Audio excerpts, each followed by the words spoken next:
Para pemirsa TVRI Sulawesi Selatan, dimanapun Anda berada, kita kembali lagi dalam acara Lentera Dhamma bersama saya, Julianti Pangandaheng. Terimalah salam Buddhis dari kami, Sotihotu Namo Buddhaya. Berbahagia sekali pada hari ini kita bertemu kembali untuk mendengarkan pemaparan Dhamma yang tentunya dibawakan oleh pakarnya. Nah, telah hadir di tengah-tengah kita Bapak Miguel Darmaji, ST, CPS, CCDD. Pak Miguel, Namo Buddhaya. Namo Buddhaya. Apa kabar Pak? Sehat? Sehat. Oke, nah hari ini Bapak Miguel akan membawakan tema, apakah berkah itu? Nah, tema yang menarik nih Pak Miguel, berbicara tentang berkah. Nah, tentunya berkah ini menjadi harapan ya banyak orang. Ya, benar. Semua pasti mau, pemirsa pun pasti mau, saya pun juga mau Pak. Nah, tapi yang jadi pertanyaan adalah bagaimana cara kita untuk bisa mendapatkan berkah itu? Dan apa-apa saja sih yang harus kita lakukan untuk bisa memperoleh berkah itu? Mohon pencerahannya Pak Miguel. Ya, terima kasih Saudari Yanti. Memang ketika kita berbicara tentang berkah itu adalah suatu hal yang menarik. Apalagi sebagai manusia yang masih hidup di dalam kehidupan yang terus berubah dan tidak kekal ini, maka berkah itu adalah merupakan sesuatu yang sangat diharapkan. Bahkan berkah itu identik dengan kebahagiaan. Sehingga ada pengertian yang beredar di masyarakat bahwa ketika seseorang bisa memperoleh berkah, maka identik dengan memperoleh kebahagiaan. Tadi saya sudah katakan bahwa sebagai umat rumah tangga juga kita memiliki beberapa banyak keinginan yang kita harapkan itu sebagai bentuk dari berkah itu. Nah, keinginan-keinginan kebahagiaan-kebahagiaan tersebut yang kita katakan sebagai ragam kebahagiaan itu bagi umat rumah tangga antara lain seperti misalnya memiliki banyak materi, memiliki kesehatan yang prima, kemudian memiliki usia yang panjang, kemudian terlahir di keluarga yang baik dan juga bisa mempunyai kedudukan sosial, status sosial di masyarakat yang baik. Tetapi Saudara Yanti, ada sesuatu hal yang sangat menarik sebenarnya. Karena ada pandangan di masyarakat yang menganggap bahwa berkah itu sebagai sesuatu yang akan datang dengan sendirinya. Berkah itu adalah sesuatu karunia yang dimana seseorang tidak perlu berusaha. Karena pada saatnya nanti berkah itu akan datang menghampiri dirinya. Tetapi ada juga pandangan masyarakat yang menganggap bahwa berkah bukanlah merupakan sesuatu yang akan muncul, akan datang secara tiba-tiba. Tetapi berkah itu harus dikondisikan. Artinya apa? Harus ada usaha, harus ada satu semangat, harus ada perilaku yang dilakukan agar berkah itu bisa datang menghampiri kehidupannya. Nah, ternyata bukan hanya perbedaan pandangan tentang definisi dari berkah itu. Ada juga yang menganggap bahwa sebenarnya berkah itu sesuai dengan kondisi dan harapannya masing-masing. Artinya perbedaan persepsi masyarakat menganggap bahwa definisi dari berkah itu biasanya disesuaikan dengan kebutuhan dan kondisinya. Contoh misalnya, bagi seseorang yang sakit, ketika dia menginginkan suatu kesehatan, maka ketika kesehatan itu dia bisa peroleh, maka itu dikatakan sebagai berkah. Tetapi berbeda kondisinya bagi seseorang yang misalnya mahasiswa. Ketika dia akan misalnya ujian semester, final test, maka dia akan menganggap berkah itu ketika nilainya adalah baik, lulus dengan baik. Jadi perbedaan persepsi ini akhirnya menimbulkan berbagai macam persepsi tentang berkah itu yang berbeda antara satu dengan yang lainnya. Nah, lalu bagaimana sebenarnya kalau kita berbicara tentang konsep Buddhis atau ajaran Dhamma tentang berkah ini? Ketika kita melihat lebih jauh tentang Manggala Sutta, di situ dikatakan bahwa Sang Buddha mengatakan ada 38 aspek utama dari yang dinamakan berkah itu. Jadi bukan hanya satu berkah, sesuatu yang kita dapat secara alamiah, tetapi itu adalah merupakan 38 aspek. Nah, secara definisi ketika kita berbicara tentang berkah itu, Manggala berarti adalah berkah. Dia bisa berarti berkah, dia bisa berarti tanda-tanda utama, dia bisa berarti sebagai pertanda baik, dia bisa bertanda sebagai nasib baik, dan juga dia bisa bertanda sebagai tanda keberuntungan. Nah, ketika kita berbicara tentang Manggala itu, ketika kita berbicara tentang berkah utama itu yang di dalamnya ada 38 aspek, Sebenarnya aspek ini merupakan aspek yang berhubungan dengan mental kehidupan kita. Aspek ini ada di dalam kehidupan diri kita sendiri. Artinya ketika kita berbicara tentang berkah, berkah bukanlah sesuatu yang berada di luar dari diri manusia, tapi dia adalah sesuatu yang berhubungan dengan mental kita, yang berhubungan di dalam diri kita sendiri. Dengan sendirinya ketika seseorang bisa memiliki mental yang baik, maka kualitas kehidupannya pun akan baik. Ketika seseorang bisa memiliki kualitas mental yang baik, maka kualitas kehidupannya pun akan menjadi baik. Seperti itu. Oke, baik Pak Miguel. Nah, tadi Pak Miguel sempat menyebutkan ada 38 berkah utama yang diajarkan oleh Sang Buddha, ya Pak ya. Nah, menurut Pak Miguel, dari 38 berkah utama tersebut, mana nih Pak yang paling terunggul? Ya, jadi tadi kita sudah sampaikan bahwa ada 38 aspek dari berkah utama itu.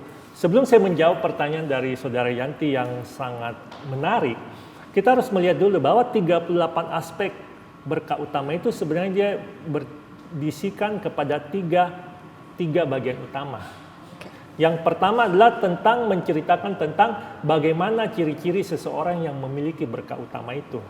Jadi sebenarnya kalau kita ingin tahu apakah kehidupan seseorang itu diliputi oleh berkah utama atau tidak, kita akan bisa melihat pada poin yang pertama ini. Nah, ciri-ciri orang yang memiliki berkah utama ini ternyata dia berhubungan dengan kondisi dirinya sendiri, bagaimana ketika dia dalam hubungannya dengan sanak keluarga, dan kemudian ketika dia berinteraksi dengan lingkungannya.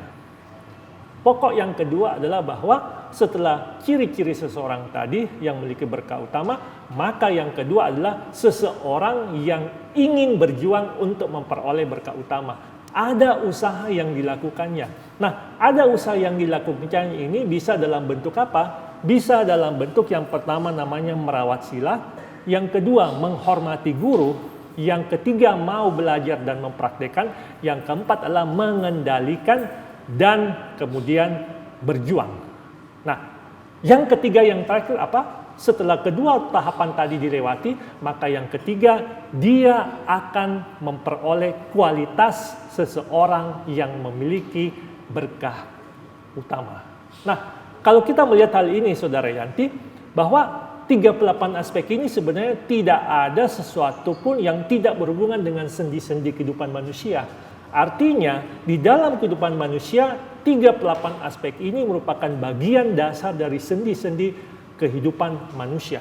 Dan yang menariknya bahwa karena ini semua adalah sendi-sendi yang berhubungan dengan kehidupan manusia dan dia berhubungan dengan kebaikan, maka siapapun dia akan bisa menerapkan yang namanya berkah utama ini. Karena berkah utama ini adalah merupakan hal yang bersifat universal. Dia bisa dilakukan, dipraktekkan oleh siapa saja, mau dipraktekkan di mana saja, dan mau dipraktekkan kapan saja, itu bisa dilakukan. Apalagi bagi umat Buddha sebenarnya ketika kita berbicara tentang aspek-aspek dasar kehidupan manusia, maka pada saat itu sebenarnya yang dilakukan adalah bagaimana seseorang umat Buddha bisa menjalankan secara sejalan, bagaimana menjalankan secara selaras seluruh aspek kehidupan ini dalam kehidupan manusia. Nah, saya ingin jawab pertanyaan Saudara Yanti tadi. Dari 38 aspek tersebut, mana yang paling unggul? Ya. Karena dia berhubungan dengan semua dimensi dasar-dasar sendi kehidupan manusia, maka semuanya memiliki posisi yang sama unggulnya. Tidak ada satu yang paling unggul, tapi semua memiliki potensi yang sama unggulnya. Nah, karena apa? Karena ketika seseorang bisa menjalankan 38 aspek ini dalam kehidupannya, maka Sang Buddha katakan, bagi seseorang yang mau menjalankan, mau memperjuangkan dan ingin memperoleh berkah kebahagiaan dalam kehidupannya, baik kebahagiaan duniawi maupun kehidupan spiritual, maka dia sepatutnya menjalankan yang namanya berkah utama ini. Baik Pak Miguel, jadi sama rata ya Pak Miguel? Ya, tidak sama, ada yang kedudukannya lebih sama, benar. Ya, benar. tidak ada yang lebih di bawah. Betul, ya Pak Miguel? Benar. Oke. Nah, lanjut bertanya, ya, boleh silakan. Pak Miguel? Nah, sempat tadi juga Pak Miguel menyebutkan bahwa kita harusnya berperan aktif untuk bisa melakukan berkah-berkah ini. Saya jadi teringat dengan ajaran Sang Buddha terkait karma. Iya. Nah, apa yang kita buat, itu yang kita tuai. Berarti sebenarnya berkah ini berkaitan erat ya Pak ya dengan hukum karma. Ya, benar sekali, tepat sekali yang dikatakan tadi Saudara Yanti, bahwa sebenarnya ketika kita berbicara tentang berkah ini, dia memiliki keterkaitan yang sangat erat dengan yang namanya hukum perbuatan sebab akibat itu sendiri, atau yang dikenal dengan hukum karma. Artinya apa? Berkah yang kita peroleh dalam kehidupan saat ini sebenarnya dia merupakan akumulasi dari jasa-jasa kebaikan, kebajikan yang telah kita lakukan dalam kehidupan ini maupun kehidupan sebelumnya. Dan juga agar kita bagaimana bisa memperoleh berkah di dalam kehidupan berikutnya, maka kita juga harus bisa yang dikatakan sebagai menanam, mengkondisikan. Singkatnya saya katakan bahwa dikaitkan dengan hukum karma, maka berbicara tentang berkah utama, dia adalah menjadi akibat dari perbuatan baik yang telah dilakukan sebelumnya, dan juga dia menjadi awal sebab kondisi untuk menghadirkan, untuk menciptakan berkah pada kehidupan kita selanjutnya. Baik Pak Miguel. Nah lanjut, boleh bertanya lagi Pak Miguel? Silakan. Nah oke Pak Miguel, kadang ya Pak ya, kita sebagai umat ketika mendengarkan ceramah, mendengarkan khotbah, apalagi seperti yang Pak Miguel tadi sampaikan, awalnya kita semangat nih untuk melakukan hal-hal baik, termotivasi untuk mengumpulkan berkah utama dalam kehidupan kami. Tapi lama-kelamaan, hari berganti hari, biasa ya Pak ya, nah mulai kendor nih Pak, rasa malas itu mulai muncul. Nah kira-kira Pak Miguel, mohon pencerahannya, apa sih yang bisa membuat kami agar terus semangat untuk mengumpulkan berkah utama ini Pak? Ya, satu pertanyaan balik saya Saudara Yanti. Apakah Anda ingin bahagia? Mau dong Pak. Jadi kalau ada sebab-sebab yang membuat Anda tidak bahagia, apa Anda tetap akan terkalahkan oleh kondisi-kondisi tersebut, atau Anda akan tetap berjuang untuk mencapai kebahagiaan tersebut? Oke, harusnya tidak, harusnya berjuang terus. Ya, sama seperti itu. Ketika seseorang ingin memperoleh berkah, ingin memperoleh yang namanya kebaikan-kebaikan atau tanda-tanda utama dalam kehidupannya, maka yang dia harus lakukan adalah bagaimana dia harus mempunyai semangat yang gigih dan luar biasa untuk tetap mempraktekkan hal tersebut. Memang dalam kehidupan itu terkadang kita melihat bahwa rasa malas itu akan datang menghampiri kehidupan kita. Tetapi yang kita harus ingat bahwa ketika kita ingin kehidupan kita bahagia, maka kita harus bisa berjuang dengan sekuat tenaga untuk bisa mencapai kebahagiaan tersebut. Baik, jadi harusnya semangat itu terus dijaga. Iya, benar. Ingat tujuannya ya Pak. Betul, ya, kita betul. mau apa, Iya. Nah itulah yang bisa membangun semangat kita. Baik, nah selanjutnya Pak Miguel, bagaimana sih ajaran Sang Buddha tentang berkah ini? Ya, jadi Sang Buddha mengatakan kepada kita semua bahwa sudah sepatutnya agar kita secara aktif bagaimana memperjuangkan yang namanya berkah utama itu. Karena apa? Karena dengan kita sudah sepatutnya mengadakan yang namanya peran aktif untuk mencapai yang namanya berkah utama itu, maka kebahagiaan duniawi dan kebahagiaan spiritual itu akan dapat kita capai. Nah, banyak orang yang menganggap bahwa ketika kita berbicara tentang berkah adalah bagaimana kita hanya berpikir tentang tujuan yang ingin kita capai. Bagaimana kita ingin mencapai tujuan tersebut, itu hanya menjadi salah satu faktor utama. Sang Buddha mengatakan bahwa bukan hanya kita ingin mencapai tujuan berkah utama itu, tapi yang terpenting adalah bagaimana kita hendaknya bisa mengembangkan 38 aspek berkah utama itu dalam kehidupan. Karena yang terpenting adalah bagaimana kita bisa melakukan, mempraktekkan dengan kesungguhan hati 38 aspek tersebut di dalam kehidupan sehari-hari. Karena ketika kita berbicara tentang berkah, yang terpenting juga adalah bagaimana kita ada niat, ada kemauan untuk mau mempraktekannya. Nah, sehingga ketika kita ingin memperoleh berkah utama itu tidak ada jalan lain. Sang Buddha mengatakan bahwa jalan itu adalah perbanyaklah perbuatan baik dan bagaimana kita bisa menjalankan yang namanya jalan mulia berunsur 8. Kita sudah ketahui bahwa jalan mulia berunsur 8 itu merupakan satu jalan yang hendaknya bisa dijadikan satu tuntunan, satu pedoman bagi kita khususnya umat Buddha untuk bisa mencapai kebahagiaan, termasuk juga mencapai yang namanya berkah tersebut. Karena dengan menjalankan jalan mulia berunsur 8 ini maka akan mengkondisikan seseorang khususnya umat Buddha agar dia bisa yang namanya melatih moralitas sila, kemudian dia bagaimana mengembangkan yang namanya meditasi atau samadhi, dan setelah dia melakukan yang namanya melatih moralitas, melatih meditasi, maka pada bagian akhir diharapkan adalah adanya perubahan mental yang menjadi lebih baik lagi, sehingga akan muncul yang namanya kebijaksanaan, dia bisa memahami tentang arti, hakikat dari kebenaran yang sebenarnya. Nah, itu mungkin jawaban yang saya bisa berikan. Baik, Pak Miguel. Nah, dari 38 berkah utama yang tadi Bapak Miguel sebutkan, boleh Pak dirincikan beberapa poin saja dari 38 tersebut? Ya, baik. Saya nanti ingin mengutip apa yang terdapat di dalam Parita Suci tentang yang namanya berkah utama tersebut.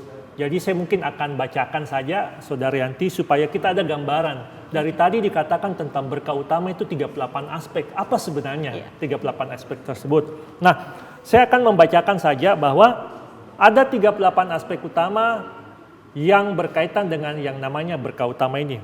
Yaitu tidak bergaul dengan orang-orang dungu, bergaul dengan para bijaksanawan, memuja yang patut dipuja, bertempat tinggal di tempat yang sesuai, memiliki timbunan jasa kebajikan di masa lampau, dan membimbing diri dengan benar, berpengetahuan luas, berketerampilan, terlatih baik dalam tata susila, dan bertutur kata dengan baik, membantu ayah dan ibu, menunjang anak dan istri, dan bekerja dengan sungguh-sungguh, berdana, melakukan kebajikan, menyokong sanak saudara, dan tidak melakukan pekerjaan tercela, menjauhi, menghindari perbuatan buruk, menahan diri dari minuman keras, dan tak lengah melaksanakan dhamma, menghargai, berendah hati, merasa puas dengan yang dimiliki, ingat budi baik orang, dan mendengarkan dhamma pada saat yang sesuai, memiliki kesabaran, mudah dinasihati, mengunjungi para pertapa, dan membahas dhamma pada saat yang sesuai, bersemangat dalam mengikis kilesa, menjalankan hidup suci, melihat jelas 4 kebenaran Arya, dan mencapai nibbana. Meski disinggung oleh hal-hal duniawi, batin tak tergoyahkan, tiada sedih, tanpa noda, dan penuh damai. Itulah berkah utama. Jadi inilah tadi 38 aspek utama dari berkat tersebut yang memang ketika kita lihat adalah berkaitan dengan sendi-sendi kehidupan kita dan bersifat universal yang mudah dipahami secara logika, bisa dipahami secara nalar, dan bisa dipraktekkan oleh siapa saja dan di mana saja. Baik, terima kasih Pak Miguel. Boleh disimpulkan terkait materi hari ini, Pak? Ya, jadi kalau saya ingin sampaikan kepada pemirsa Lentera Dhamma TVRI Sulawesi Selatan dimanapun Anda berada, berkah adalah sesuatu yang sudah sepatutnya diperjuangkan. Ketika kita ingin memperoleh berkah, maka yang kita harus ingat kaitannya dengan hukum karma. Bahwa berkah yang kita terima pada kehidupan saat ini itu merupakan akumulasi akibat dari perbuatan baik yang telah kita lakukan sebelumnya, dan ketika kita ingin hidup bahagia di kehidupan berikutnya, maka kita sudah sepatutnya mengkondisikan berbuat kebaikan. Karena seluruh intisari daripada berkah itu sebenarnya adalah bagaimana seseorang tidak melakukan segala bentuk kejahatan, senantiasa mengembangkan kebajikan dan menyucikan hati dan pikiran. Ketika kita bisa melakukan tersebut, para pemirsa TVRI dimanapun Anda berada, maka berkah akan datang menghampiri. Baik, terima kasih Pak Sama-sama. Miguel Anumodana. Nah pemirsa, semoga apa yang telah kita dengarkan bersama dari sharing Dhamma kita pada hari ini dapat kita praktekkan dalam kehidupan kita sehari-hari. Dan juga semoga kita senantiasa semangat dalam melakukan hal-hal baik yang tentunya sesuai dengan Dhamma dalam kehidupan kita. Serta semoga pula berkah senantiasa hadir dalam kehidupan kita. Demikianlah acara Lentera Dhamma kita pada hari ini. Sampai jumpa pada siaran Lentera Dhamma berikutnya yang tentunya di channel TVRI Sulawesi Selatan. Akhir kata, Sabe Sata Bhawantu Sukitata. Semoga semua makhluk hidup berbahagia. Sadhu, sadhu, sadhu. Terima kasih.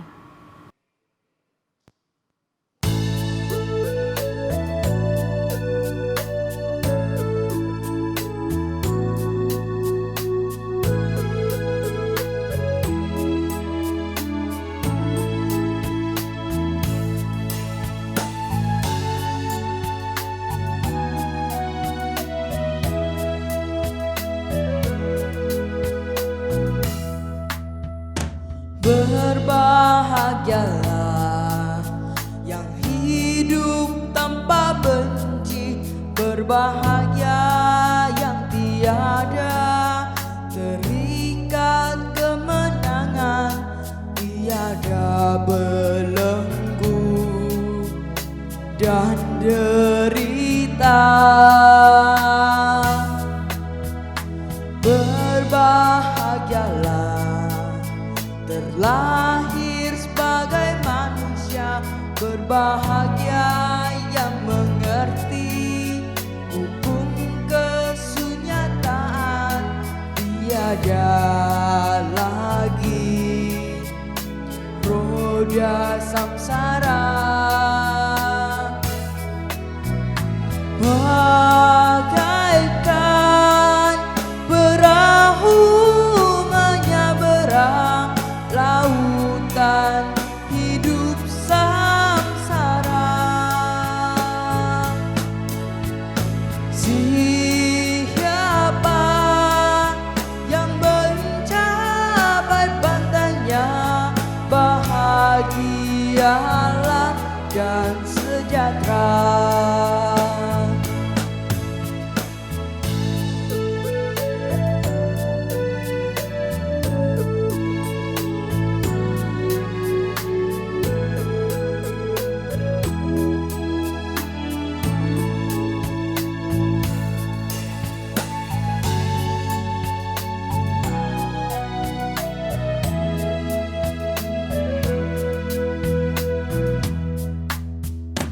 Berbahagialah terlahir sebagai manusia, berbahagia yang mengerti hukum kesunyataan, tiada lagi roda samsara. Bagaikan perahu menyeberang lautan hidup samsara.